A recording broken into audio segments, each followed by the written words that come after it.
Why do you like to be alone?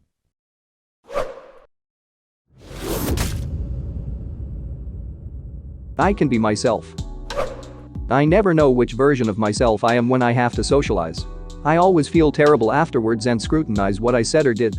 I feel mentally discombobulated. When I am alone, there's no stress. I like myself more. Man, shifting personalities is such a trip. At work I'm talkative, in class I don't say a word, with my friends I'm a dumbass, with my family I'm silly, at the store I'm anxious, and when I'm alone I just feel natural. I hate it when I subconsciously fall back into behavior from 10 years ago when I meet people again from that time. Even if I am a more confident person now, I become shy and quiet. I live alone and in my apartment I can do what I want, when I want, however I want. The complete freedom to have a day with no plans and then to spend that day doing as much or as little as I want. No obligations to anyone that I don't make for myself. Spending a lot of time alone is a really good way to learn a lot about who you are without influence from other people in their opinions or perception of you. I've been living alone for over 2 years, but for the past 9 months of being single and, mostly, not dating, I've realized how much I am capable of enjoying my own company. TLDR. The freedom and amount of time I can spend focusing on myself is why I like to be alone. One of the best times I've ever had was 5 years ago when I took a solo vacation for 5 days. I didn't care one bit that it was in Chicago in January. Actually, I just considered it part of the adventure. What mattered was that it was all about me and what I felt like doing. Was there anyone to whine about getting cold and tired when I wanted to walk around the city and explore all day? Nope. Was there anyone to disagree about where to eat dinner? Nope. Anyone who didn't feel like getting up at 6 a.m. to walk down the street for breakfast? Nope. Anyone to judge me the day I ordered pizza and stayed in my hotel room watching TV until 3 in the afternoon? Nope. Was there anyone who cared about going there with no agenda and only a list of places I wanted to eat? Nope. There wasn't even a person who thought it was silly or dumb for talking to strangers, such as the homeless lady at Starbucks who introduced herself as Priscilla Presley. Hands down, the best thing about being alone is not having to worry about compromising with anyone else's wants or demands.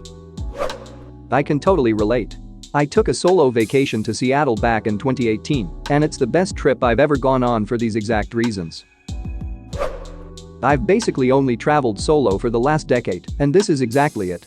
I wouldn't necessarily mind bringing someone along, but I love not having to consult or compromise on dinner, or how I'm getting somewhere, or what events or activities or museums I'm going to. It's so nice to just do what I want, leave when I get tired, spend as much or as little money as I want.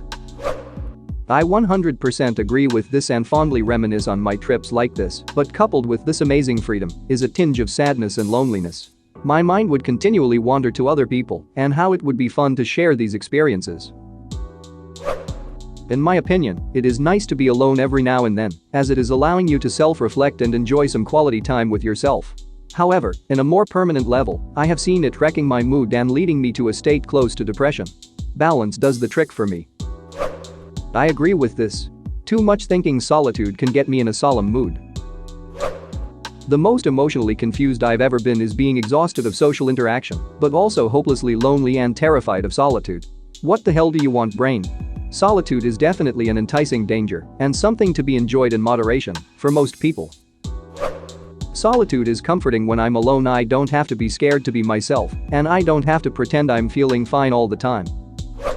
This is such a good explanation. People who don't get it always wonder what introverted people do that make them enjoy solitude. Nothing. It's not about what you do when you're alone, it's about how being alone makes you feel. For me anyway, like you said, I am in a constant state of calm and peace. I don't have to think about anyone else or think about what I should say. I am just me. In the present moment. Calm and self-aware and happy. You know, that's an interesting take. I've always said I like to be the cliched alone with my thoughts, but you're right, the way it feels is the real reason why I like being alone. I'd definitely describe it as calm, and I might even go so far as saying content. It is the least stressful condition to be in. I will never understand codependent people. Being alone is the one time you can literally do what you want and completely be yourself. No one to shoot down your plans and no hearing opinions from people. Alone time is bliss. I am never, ever bored when I'm by myself. I can sit around and think, read, do the work or hobbies I love, hang with my dogs. I guess I'm not alone anymore when I'm with them, but it feels endless what I can do. With other people I'm often bored. If I'm making small talk or just trying to engage them for politeness or kindness. I mean, I still enjoy many interactions and situations with other people, but alone wins. I do especially like hanging out with my boyfriend, but we do that together, but each doing our own thing. Great Modest Mouse lyric that goes, and I'm lonesome when you're around, and I'm never lonesome when I'm by myself. Always related to this one. Got another one for you if you like Modest Mouse. The simplicity of solitude, it's a hard thing to perfect. Stealing happiness from loneliness is not a simple theft. A black bear has it figured out and gets what he deserves, and the fur that he is wearing is the fur that he prefers. Black bear. +1 for the together by ourselves thing. This is how my wife and I still love each other more than when we first started our relationship. Same here for my husband and I. Parallel play, I believe it's called. We can be in the same room, but doing our own thing. Neither of us feel the need to fill the silence, we just like being near each other. I've never thought about it, but yeah, it's kinda odd that we consider we're alone even when with our dogs. I think my dog is probably the living being that I'm most comfortable with. I've gotten so used to him being around that it feels unnatural when some else babysits him for me, like when I'm about to go on a trip for work. And it's even odder to think about how nervous I was when he first came to live with me, like all of a sudden there was this whole other living thing that depended on me for food, water, shelter, healthcare, and tummy rubs. But I wouldn't have it any other way. This is it. This is the comment that resonates most with me in this thread. I had never thought of it like this. Thank you. I used to be so insecure about being alone.